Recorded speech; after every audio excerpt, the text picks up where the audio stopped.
Bruna Cavalcante, você é a mediadora hoje. Sou mestranda na Faculdade de Arquitetura e Urbanismo Mackenzie, onde eu faço uma pesquisa sobre políticas urbanas e participação social. E sou integrante também do grupo de pesquisa Questões Urbanas, onde um dos nossos objetos de pesquisa é o plano de bairro. Em novembro do ano passado, a gente fez o primeiro simpósio nacional de plano de bairro, que aconteceu no Mackenzie, e foi, assim, importantíssimo, porque reuniu experiências de vários lugares do Brasil, inclusive a Rede Nacional de Planos de Bairro se formou a partir disso, de todas essas lideranças, pesquisadores que participaram do simpósio, que no final do simpósio a gente fez uma roda, uma troca de ideias, até para entender o porquê que cada um estava ali, como que a gente poderia contribuir para fomentar mais essas iniciativas que são super importantes no âmbito da participação dentro do planejamento urbano, né? E daí, a partir da rede, que surgiram essas conversas que estão acontecendo uma vez por mês, Muito a bom. apresentação das experiências que foram trazidas para o simpósio, né? Seja através dos artigos ou através de cartazes. Os cartazes já estão disponíveis no site, planosdebairro.org, e os artigos vão ser publicados nos anais em breve. Então, apresentando um pouco a Thaline, depois você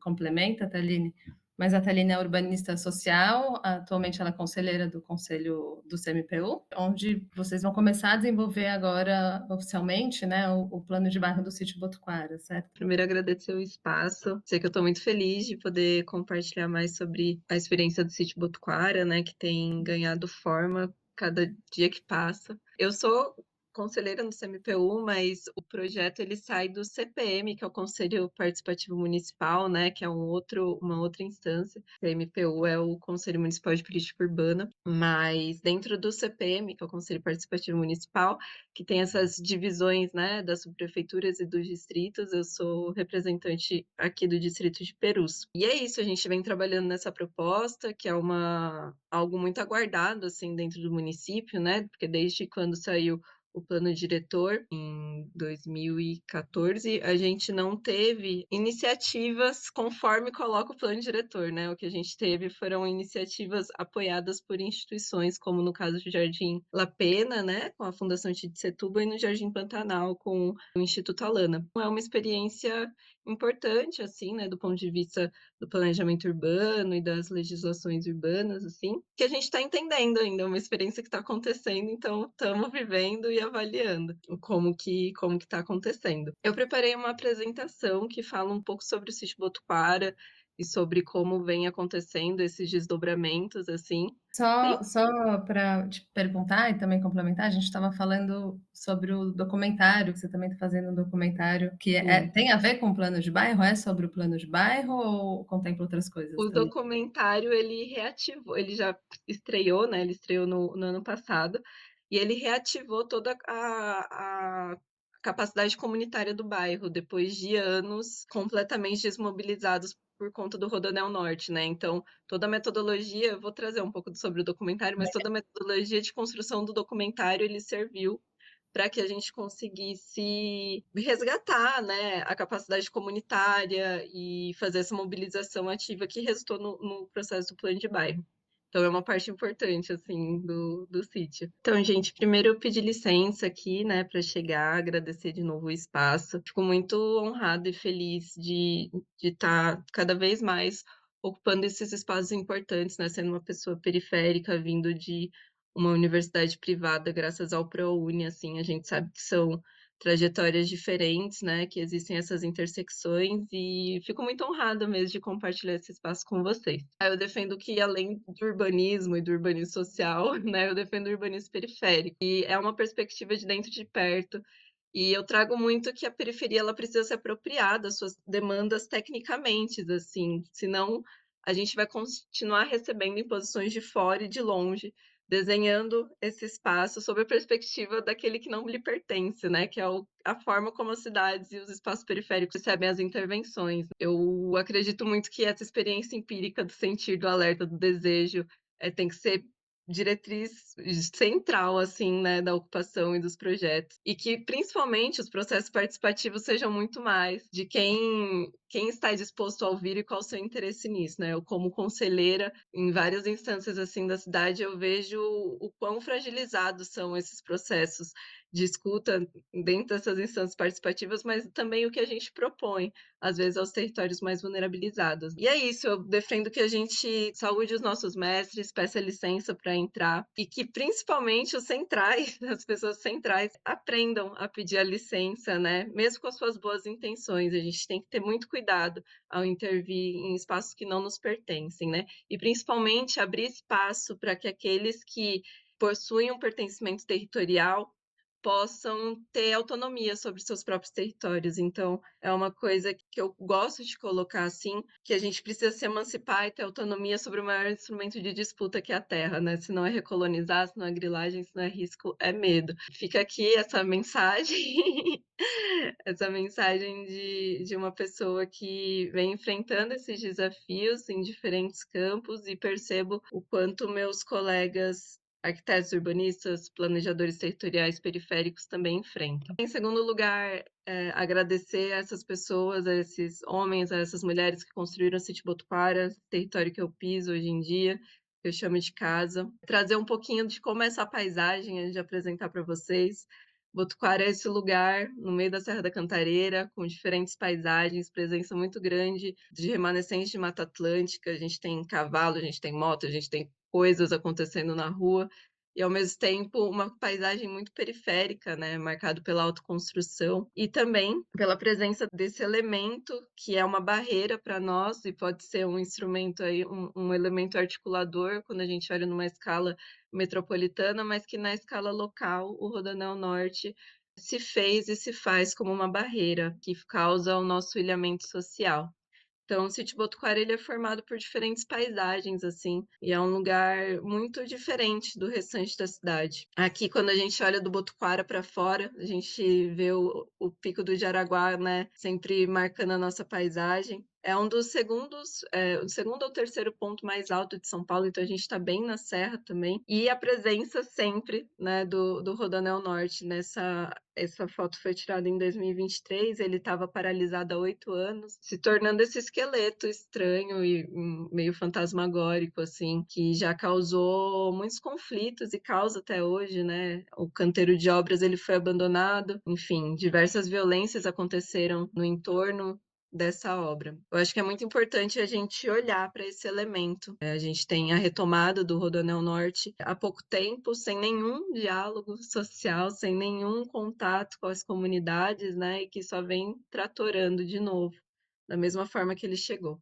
E esse daqui é um recorte temporal, essas imagens estão no meu TFG, para vocês terem uma ideia. Esse daqui é o sítio Botucara, em 2007. Daqui é no início das construções, em 2013. E isso daqui é em 2018, durante a paralisação. Quando a gente olha numa escala mais ampliada, a gente tem a presença do Rodoanel Norte. Aqui em cima, né, ao norte, a gente tem a presença de uma pedreira. O sítio Botucara, em volta dela, tem duas pedreiras muito grandes que estão em exercício há mais de 100 anos. O concreto que formou essa cidade, o cimento que formou essa cidade, saiu das pedreiras de Perus, né, daqui da Zona Norte. A gente tem a fábrica de cimento como uma referência disso, a greve dos queixadas também. Se não conhecem, procurem saber. O sítio Botucara é esse conjunto aqui dessa ocupação que vai subindo a Serra da Cantareira. Aqui é uma linha do tempo de como funcionou, né? Eu sou arquiteta urbanista, fiz a minha graduação na FIAM, que é a antiga FMU, durante os anos de 2016 a 2021. De 2018 a 2019 eu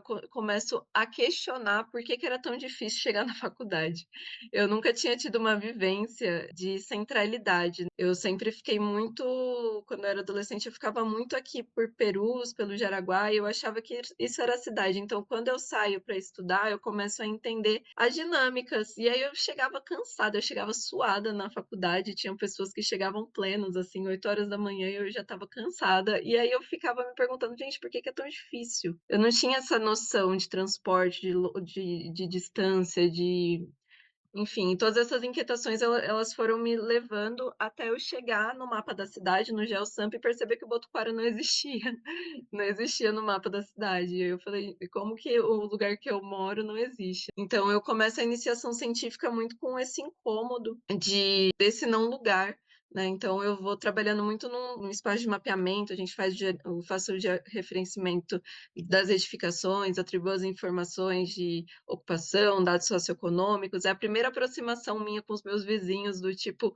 gente, estou estudando o bairro, lá em 2018, né? E começo a fazer essa pesquisa historiográfica, assim, porque o sítio Botucara também não tem registro histórico formal, né? Então, muito sobre a oralidade, sobre a história dos meus avós que chegaram de Minas Gerais, sobre a história dos vizinhos deles, enfim, e aí vai criando esse quebra-cabeça, até que em 2019, 2021, eu faço meu TFG, que é muito propositivo, assim, é um plano revolucionário, sistêmico, olhando para a economia, para a agroecologia, para o meio ambiente. Como eu já vinha carregando um produto muito sólido da iniciação científica, consegui produzir um TFG muito legal, que tinha esse macrozoneamento estratégico, né, e eu vou trazer um pouquinho dele, e aí foi muito legal que eu ganhei o prêmio do CAL, né, o Planejando o Futuro, Projetando o Futuro, na categoria Planejamento Urbano e Territorial. E aí, no meio disso, eu conheci o Jader, que é o nosso co-diretor do documentário Quantas Barreiras se Constroem no Território. Ele assiste a minha apresentação do TFG. No meio do meu TFG, eu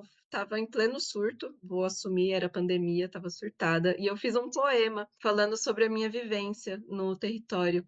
E esse poema é o roteiro do documentário, né? Ele embasa toda a construção do documentário de uma forma poética e muito sobre um pertencimento coletivo, assim, né? Sobre sair do lugar técnico e para o empírico, né? Que é muito que eu acredito também. A gente escreve no Vai, que é uma política que jovens periféricos acessam, né? Um fomento para projetos culturais, e produz o curta Com Quantas Barreiras se Constroem no Território, que toda a metodologia foi pensado. Eu trabalho muito com essa questão do mapeamento afetivo, né? Então a gente fez um mapa de memórias, que apareceram coisas muito interessantes, como por que Botuquara? Botuquara é uma palavra tupi-guarani que significa lugar de descanso. E existe uma fazenda, que foi um sítio arqueológico, inclusive durante o processo do Rodoanel ele foi tombado, instituído como sítio arqueológico, e era uma fazenda onde a gente acredita que as pessoas escravizadas eram pessoas indígenas, né? E durante esse mapeamento do mapa de memórias, apareceram vizinhos falando: Nossa, a gente brincava no meio da floresta e tinham pedras gravuradas lá. E tem uma capela que tem várias gravuras e que é uma coisa muito do que é. Então a gente acredita que exista um sítio arqueológico que é um cemitério indígena, que, né, mostra a presença indígena durante essa época. Então, as coisas elas foram se encontrando de uma forma muito legal. E aí o mapa de sensações, que é uma coisa que eu carrego desde a minha iniciação científica, sempre faço. É muito interessante que a principal palavra que sempre aparece é medo. Então, a gente vai trabalhando a partir da narrativa que aparece no mapa de memórias, nas caminhadas fotográficas que a gente fez com as crianças, e depois a gente fez uma outra com pessoas externas. Isso é meio que o fio condutor do documentário, junto com o poema que eu fiz no meu TCC. E depois, né, de se aproximar e de dar luz a isso, das pessoas, através das oficinas, entenderem que os medos eram coletivos, os sonhos eram coletivos, que a mesma sensação que a minha vizinha tinha ao passar embaixo do rodoanel eu também tinha, a gente foi começando a se mobilizar. E aí eu pensei, meu, isso não dá para ficar só aqui. Aí eu fui pesquisar o que era participação na cidade, como que eu poderia falar. E aí eu acho conselho participativo. E me inscrevo, e e vários moradores se organizam para ir votar em mim. Foi uma coisa muito legal, assim. Então, como que a gente consegue sair do campo teórico, né, do acadêmico, e para uma prática? Porque a minha intenção nunca foi fazer um TCC bonito, ganhar um prêmio e botar ele na minha estante, sabe? Eu quero botar em prática esse plano revolucionário mesmo, assim. Então, a gente começa a se articular, a gente faz reuniões mensais, tem uma associação do bairro que ela foi completamente extinta, enfim, e a gente está nesse processo de formalização, de entendendo como as coisas vão acontecendo, instituindo esses processos participativos constantes com a população, assim, com os meus vizinhos, para a gente entender o que está acontecendo. Então, a gente faz o monitoramento do impacto geológico causado pelas pedreiras que impactam, a gente tenta trazer uma provocação e incidência sobre as contrapartidas do Rodoanel Norte, enfim, várias coisas, até chegar no momento onde os conselhos participativos recebem 6 milhões de reais. Num primeiro ano, que foi em 2023, a gente recebeu 5 milhões e a gente destinou para uma obra do Anhanguera, foi um processo meio confuso. No segundo ano, vieram 6 milhões e as questões de risco estavam muito latentes no sítio Botucara. E eu estava trazendo já tinha um tempo. Gente, a gente tem que parar de soltar dinheiro à toa e começar a pensar de uma forma estratégica embasada. Então, a gente vai fazendo esse processo de incidência dentro dos espaços que são possíveis, né?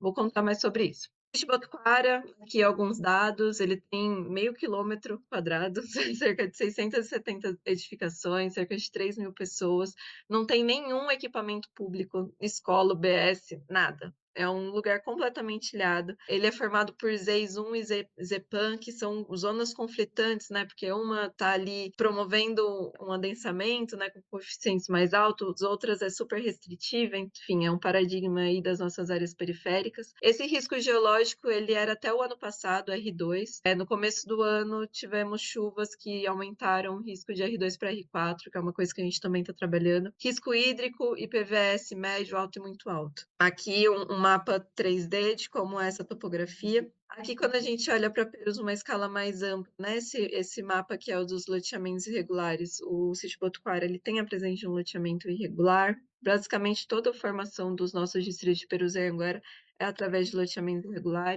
Aqui, quando a gente olha para as áreas de abrangência sobre educação e saúde, a gente percebe que o sítio Botucara está num deserto de equipamento de educação e saúde. Essas áreas de abrangência elas foram tiradas de uma pesquisa, né, que fala mais ou menos qual que é o limite entre esses equipamentos que a população consegue acessar. E é isso, quando a gente aumenta esse buffer, o sítio Botucara ele está completamente ilhado, sem nem acesso a nada, assim. Então esse é um conflito muito grande para a gente. Quando a gente olha para cultura e patrimônio, a gente tem a presença um pouco mais forte, justamente dessa questão do sítio arqueológico e também desse espaço cultural promovido por uma igreja que é muito presente no nosso território. E aí, quando a gente vai olhar para uma linha do tempo do sítio Botucara, a gente tem um loteamento ali iniciando em 1960, mas a gente tem essa presença dessa fazenda que é do final do século XIX, início do século XX. E agora eu estou descobrindo outras coisas. Descobri que tem um botânico que viveu na década de 50 e tinha um sítio no sítio Botucara e ele fazia as experiências botânicas dele lá, então eu conheci um terreno assim maravilhoso com árvores que eu nunca vi na minha vida e um paisagismo incrível, do nada, mas enfim, coisas que vão aparecendo. A gente tem uma ocupação dispersa, né, até o início dos anos 2000, e aí tem um processo de consolidação dessas edificações no início dos anos 2000 até a gente ter essas desapropriações do início das obras do Rodoanel Norte em 2013. Então, o processo de construção do bairro é completamente autoconstruído. Aqui um diagnóstico mostrando as áreas de risco. Esse mapa ele é de 2023. Ele não está atualizado, essas áreas de risco mudaram, mas mostrando um pouquinho sobre as edificações, as ocupações. Esse daqui é do meu TCC, né, também. É o diagnóstico afetivo, que é esse mapa de sensação que eu fiz no meu TCC, que dá diretrizes muito importantes, que a gente percebe que a área de medo está no entorno do Rodoanel Norte, né, basicamente. A gente teve ocorrências de estupro, de morte, de afogamento, de, enfim, mil coisas. Mas a gente tem muitas áreas de brincar, a gente tem crianças que brincam na rua, que sabem o que é brincar na rua, e um senso de comunidade muito legal, assim, porque até pela própria característica dele, morfológica, ele fica ilhado, isso é negativo, mas também é positivo, porque a gente tem ainda esse senso de vizinhança, né, que é uma coisa que se perdeu. E aqui algumas palavras que sempre aparecem nos nossos mapeamentos, né, a questão da redução do risco e do medo, ela é sempre latente, né. É importante para os moradores entenderem que existem possibilidades, né. Aqui eu faço uma escola, eu implanto uma escola de ensino fundamental e médio, e durante um dos processos participativos, uma criança virou para mim e falou assim: eu fico muito bravo, porque o ônibus só vai para Perus, que é, né, o nosso distrito aqui, e ele estuda em Taipas, que é o distrito do Jaraguá. e o ônibus faz só Perus-Botucara. E ele fala: "Eu fico muito bravo, porque eu fico cansado de subir essa rua, eu queria uma escola do lado da minha casa", e era justamente onde eu tinha implantado, né, a escola. Então, as coisas vão se encontrando, assim. E eu proponho uma ocupação também, as áreas remanescentes do Rodoanel Norte. Aqui falando um pouquinho sobre o documentário, mapa de memórias, mapa de sensação, e que justamente essa metodologia que foi utilizada, ela reativou a capacidade comunitária. Tá Essa bom. aqui foi a estreia do documentário, foi embaixo da obra abandonada do Rodoanel Norte, a gente botou uma tela de 12 metros por 6, foi um babado, assim, foram umas 500 pessoas, os moradores, foi incrível. E depois dessa exibição, a primeira reunião de moradores que a gente fez, tiveram mais de 50 pessoas, que foi uma coisa, assim, que eu fico arrepiada, que as pessoas se foram vistas, né, elas se viram e tiveram as suas próprias histórias contadas por elas mesmas, assim. Eu só fiz um processo de facilitação, mas quem contou as histórias foram, enfim, quem ocupa o Sítio Botucara. E aí a gente chega, finalmente, ao plano de bairro. Então, esse processo todo, gente, ele tem cerca de 5 anos. É muito tempo, né? Eu tenho 26 anos, eu tô a minha vida profissional inteira fazendo isso, assim. É o que eu sei fazer.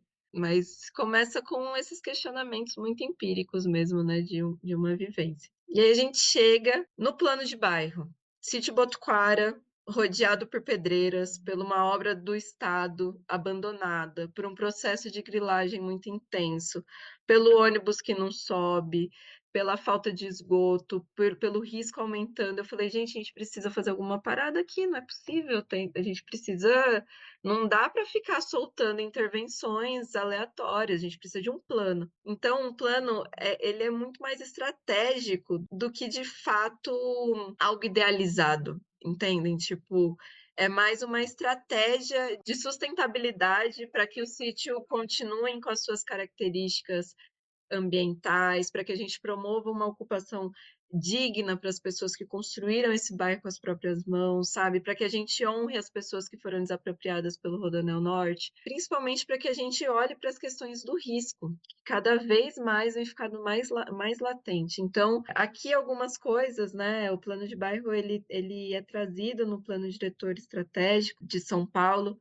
aqui na experiência de São Paulo, descrita nos artigos dos 347 até o 351, se eu não me engano, e ele traz que tem que ter a participação dos conselhos participativos municipais, acompanhamento do legislativo e do núcleo de planejamento de cada subprefeitura. A gente não tinha tido uma experiência como essa. Em Perus, a gente tinha tido o plano de bairro do professor Cândido Malta, né, que foi no início dos anos 2000, se eu não me engano, 2003, mais ou menos. Eu tive o prazer de conhecê-lo, né, no seminário. Foi muito legal, porque ele falou: "Eu já fiz um plano de bairro para Perus", e eu falei: "Eu também estou fazendo", e a gente ficou assim, se olhando, foi muito legal. E depois ele entendeu o porquê, né, ele trabalha com os distritos de Perus e Anhanguera numa escala maior, né, o nosso plano de bairro é numa escala da vizinhança, né, que ele trazia comunidade de vizinhança. Então, quando eu explico para ele, eu falo: "Máximo respeito pelo seu trabalho, pelo", nossa, olha, abriu portas demais, né. Mas agora a gente está num outro corre aqui, são outras questões que estão invadindo, que são muito diferentes de quando o senhor fez, e o que a gente está tentando fazer é sobrevivência, assim, né. E aí ele entende e me dá a bênção dele, então, assim, obrigada, professor Cândido Malta. Mas dessa forma como o plano diretor tinha colocado, eu desconheço ainda, né, pelo menos eu não conheço iniciativas, né, experiências desse tipo, que é partindo do território junto com o conselho participativo. Aqui traz algumas coisas que devem ser consideradas na revisão dos planos regionais, que vão acontecer por agora, não sei se vocês estão sabendo, mas existe essa movimentação. A prefeitura deve fomentar a elaboração dos planos de bairro, e fomentar é financiar, tá, gente? A gente precisa entender isso, que não é só falar façam, permitir que façam. Também tem que ter um investimento do município nisso, né? A gente não tem. E eu acho que essa foi uma grande sacada, assim, que a gente conseguiu fazer via conselho participativo. O fomento, ele tem que proporcionar a possibilidade da construção das coisas. Não é só abrir o espaço, é possibilitar que ele aconteça. Isso daqui é uma coisa muito importante, né? A gente trazer um recurso público para a promoção dos planos de bairro. Aqui fala sobre um pouquinho das áreas de abrangência, né, muito sobre as identidades territoriais e os conteúdos do plano de bairro, que eu coloquei em negrito, que é o que a gente está produzindo agora. A identificação de diferentes demandas urbanas, sociais e ambientais, a partir de pesquisas de campo realizadas junto aos moradores dos bairros, análise de dados secundários produzidos por diferentes órgãos de pesquisa e análise de estudos existentes. Isso daqui é o que está sendo produzido nesse momento, no nosso plano de bairro. Aqui falam os objetivos, né, e o que deve conter. Então, eu vou passar o slide só para a gente, eu vou destrinchar um pouquinho melhor do que o Sítio Botucara pode oferecer. Esse daqui é o plano de ação da Subprefeitura de Perus e Anhanguera. Aqui no perímetro 361 é o que abrange o Sítio Botucara. A gente tem uma delimitação dos parques de borda, né, que protege a unidade de conservação da Serra da Cantareira. E, recentemente, se deu início aos processos participativos desses parques de borda, né? Que o escritório que é a Natureza Urbana, junto com o Cocriança, estão puxando. Uma coisa muito legal que eu me sinto muito orgulhosa de trazer, que a minha orientadora, professora Lígia Pinheiros, ela trabalha na Secretaria do Verde, ela acompanhou todo esse processo, e ela conseguiu fazer essa incidência de que um perímetro que é, depois eu vou mostrar no mapa qual é direitinho, mas que um perímetro que antes não estava previsto nesse parque de borda fosse incluído. Esse perímetro é de área remanescente de Mata Atlântica, é onde a gente tem os indícios de sítio arqueológico, é onde sofreu queimadas gravíssimas, 3 semanas seguidas queimando no final do ano passado, em decorrência a processos de grilagem. Então, é uma área que a gente precisa proteger. E foi incluído esse perímetro, né? E agora ele vai se tornar um parque também, se aliando ao que já estava previsto no plano regional. Então, aqui, basicamente, a gente tem uma coisa. Ah, dá para mostrar aqui, ó. Desculpa, gente. Essa areazinha aqui verde, que antes não estava colocada, né? Aqui a gente tem só um processo, não tem nenhuma ação efetiva para o sítio Botucara, para além do parque de borda, né? Então, a gente também fomenta um olhar mais próximo, né, do território. Quando a gente olha para as existências, esse daqui foi um mapeamento que eu produzi durante um dos nossos encontros com os moradores. Então, aqui em rosinha, os espaços de encontro, em laranjinha, os espaços de memória que apareceram nos processos participativos do documentário, o sítio arqueológico, né? A gente tem uma presença muito legal de iniciativas de horta, né, que mostram essa vocação ambiental mesmo do território. A gente tem a presença de espaços religiosos. Então, aqui, quando a gente vai olhar para o artigo 350 do Plano Diretor, coloca identificar as manifestações artísticas e culturais, a fim de fomentar a preservação da memória dos bairros, as identidades culturais e geográficas, bem como apoiar a preservação do patrimônio imaterial. E aí, no artigo 351, que é o que pode propor o plano de bairro, de novo, identificar o patrimônio ambiental local, propondo estratégias para sua conservação, que é uma coisa que em Perus é muito forte, né? Perus, Anhanguera e Jaraguá, a gente está inserido no território de interesse da cultura e da paisagem.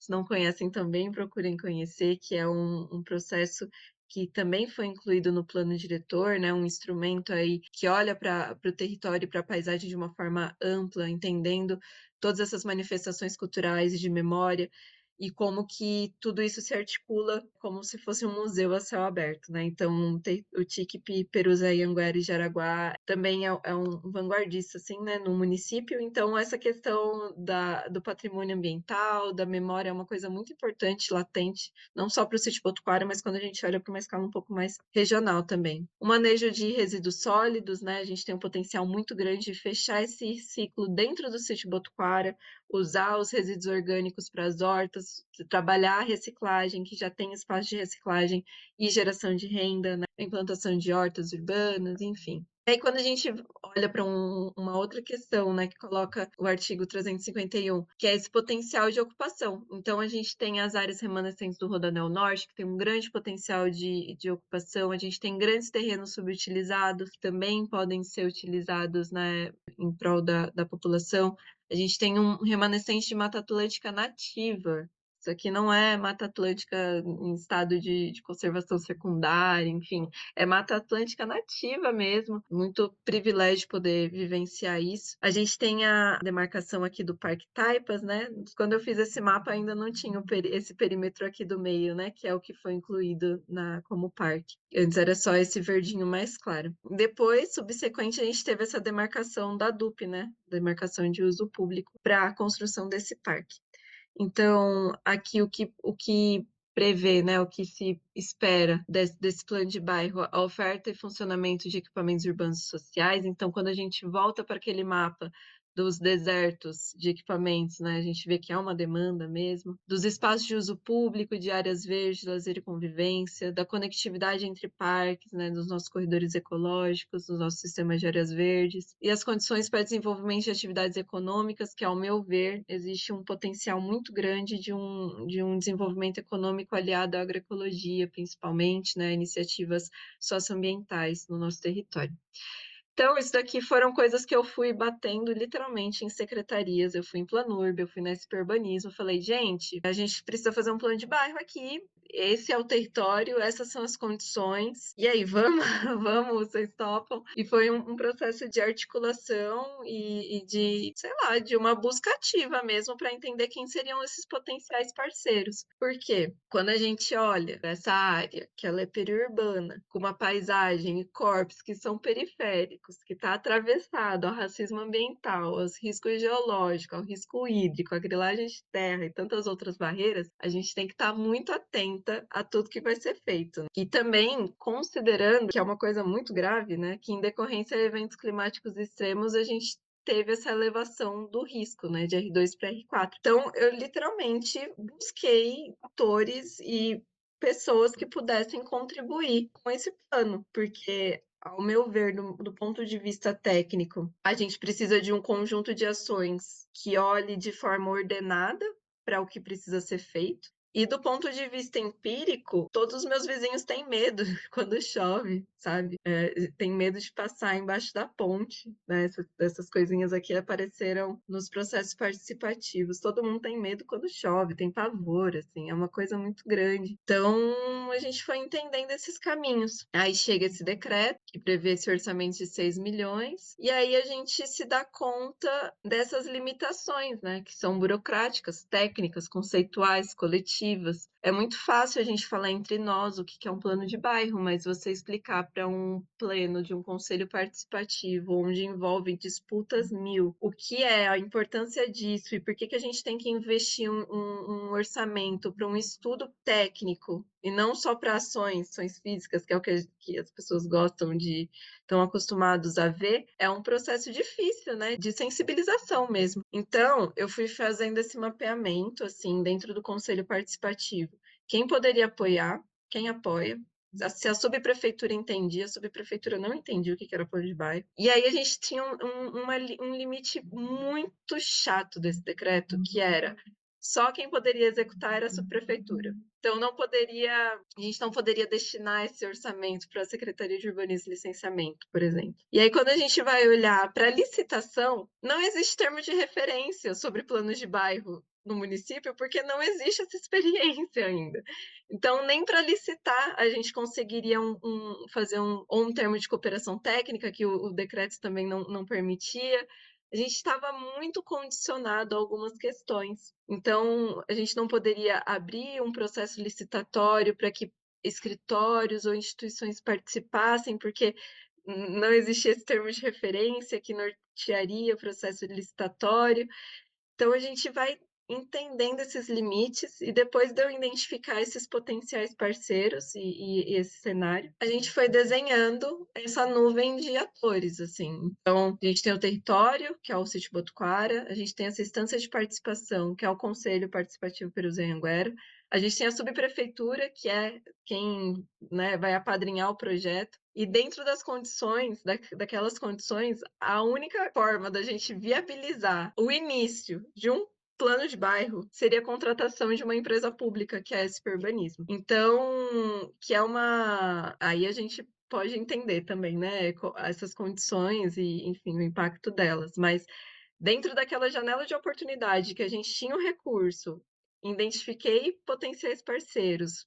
A gente trabalhou essa sensibilização no conselho participativo. E a gente poderia alocar para avançar uma discussão que é tão importante no município, se fez sentido a contratação da SP Urbanismo. E até pensando também no fortalecimento das nossas instituições públicas, né? Eu acho que existe um grande debate sobre isso, mas é uma empresa pública, que dentro do contexto atual de privatizações e tudo mais, poderia ser importante. Eu entendi que poderia ser importante ter esse reconhecimento do próprio município olhando para o território e para o plano de bairro. Pode ser uma questão estratégica, olhando para tudo que atravessa o sítio Botuquara e também para o desenvolvimento do instrumento, né, para a regulamentação do plano de bairro, enfim. Então, se teve esse cenário, e aí a gente faz essa conversa, que é uma coisa, essa prefeitura nem conhecia esse urbanismo, gente, então foi um negócio de apresentar mesmo e falar, olha, eles existem, eles produzem esse tipo de coisa que a gente queria. Naquele momento, pelo orçamento que a gente tinha, que eram 6 milhões, né? Era bastante coisa. A gente já tinha entendido que 4 milhões iriam para obras de redução de risco e melhoramento viário e de drenagem do sítio Botucaro. E aí a gente tinha o restante de um recurso que a gente também não sabia quanto que ficaria para fazer o que era possível ser feito. Então, tem esse processo de sensibilização, articulação e incidência, coletivizar as possibilidades e o sonhar de que era possível. E aí a gente chega para. Eu trouxe valores, tá, gente? Porque eu acho que é importante a gente ter noção das coisas. Então, o que foi executado com esse valor do orçamento participativo? Pavimentação e drenagem da rua Miguel Vilela. E aí, gente, eu caí num conto vigário, assim, porque eu pensei que drenagem era obra e esgoto. Mas depois eu descobri que não era. Era só águas pluviais, né? Drenagem mesmo do que é colocado, né, pelo município. Eu descobri que a obra de esgoto, quem faz é só a Sabesp, né?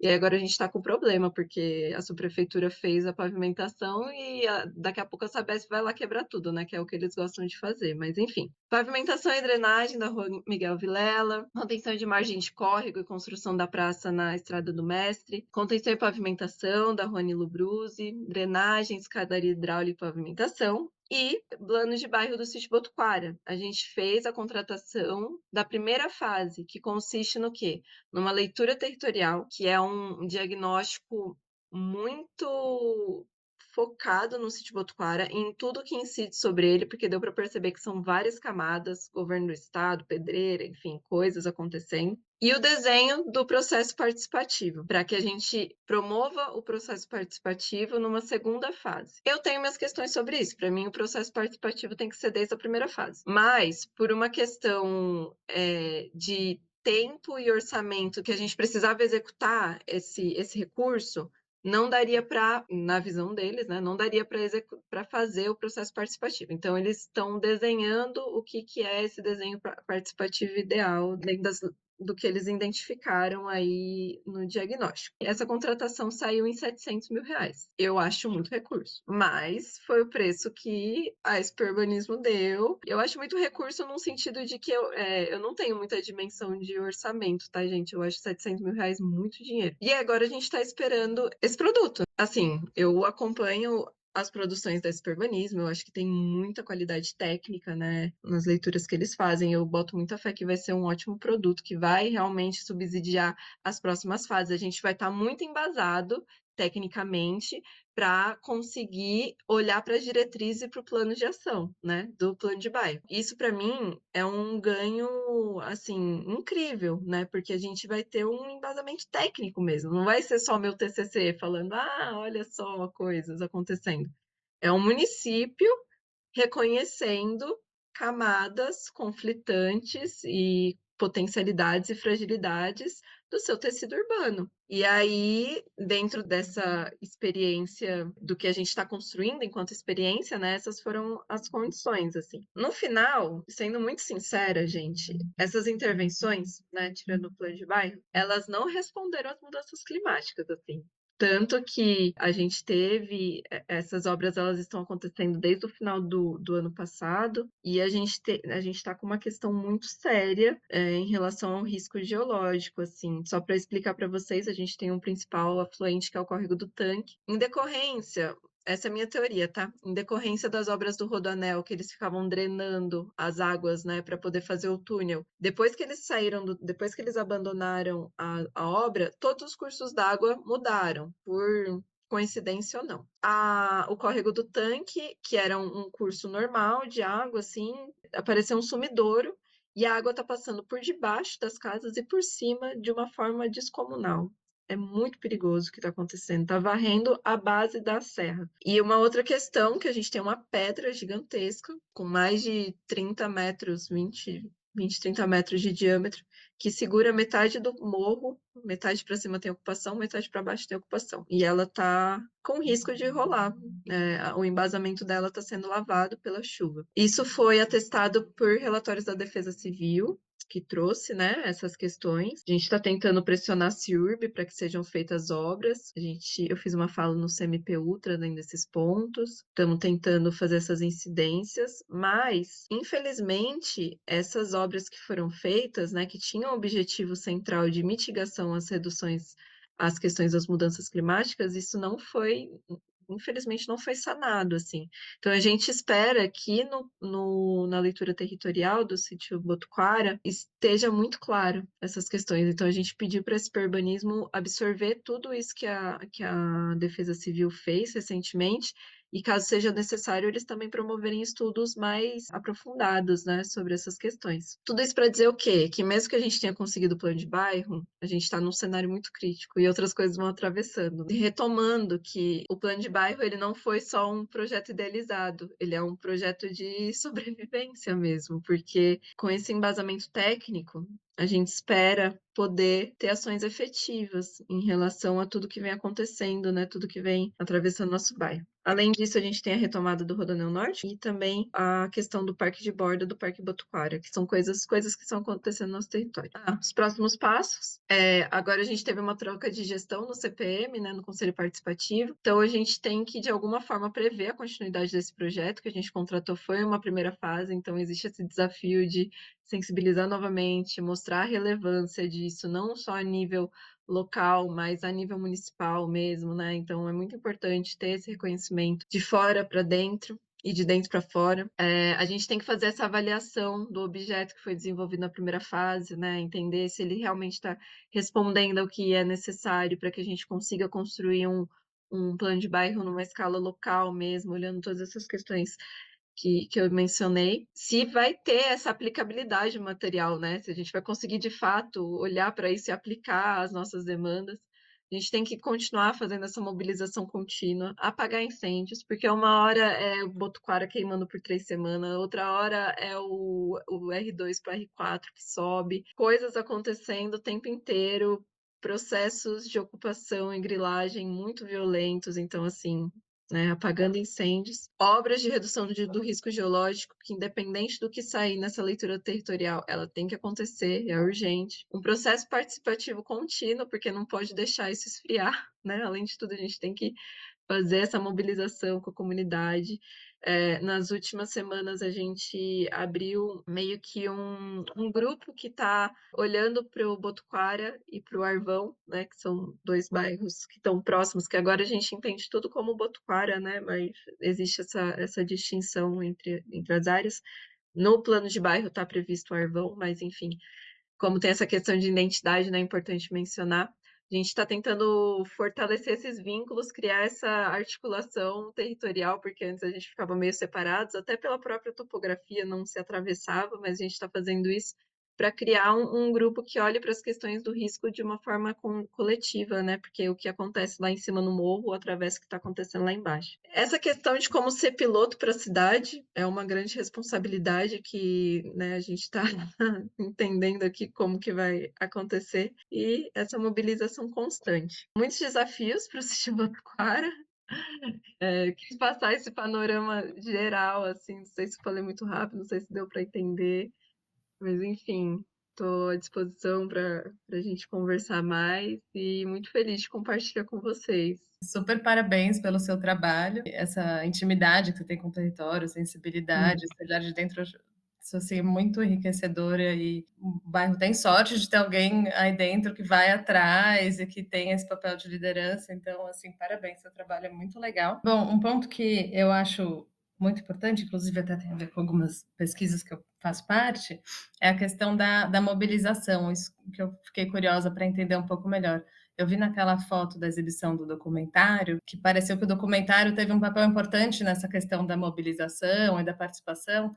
Então, queria entender um pouco melhor, assim, em que momento você se entendeu como líder e em que momento isso também, como que foi essa articulação da sua liderança com os vizinhos, ou se isso já acontecia naturalmente, porque você já está aí faz tempo, então se foi uma coisa mais natural, se não foi, e como que foi essa participação da vizinhança e do bairro como um todo nesse processo, não só do planejamento, né, mas de entender o território, desse olhar mais sensível que você comentou. Eu não me vejo como líder não, eu acho que as coisas foram acontecendo naturalmente, porque vem de um processo de vergonha, né, primeiro, eu como adolescente tendo que entender meu território e, enfim, e lidar com questões que às vezes nos pegam num sentido da autoestima mesmo. E tudo isso começa com muita vergonha, até o momento que eu vou descobrindo essas respostas. E aí essa vergonha vai virando raiva. Raiva porque minha avó foi uma das pessoas desapropriadas pelo Rodoanel Norte. Ela tinha uma casa incrível, linda, um jardim lindo, maravilhoso. E hoje ela mora num apartamento de 43 metros quadrados, num quinto andar de um prédio sem elevador, entendeu? Então, tipo, é um processo muito difícil,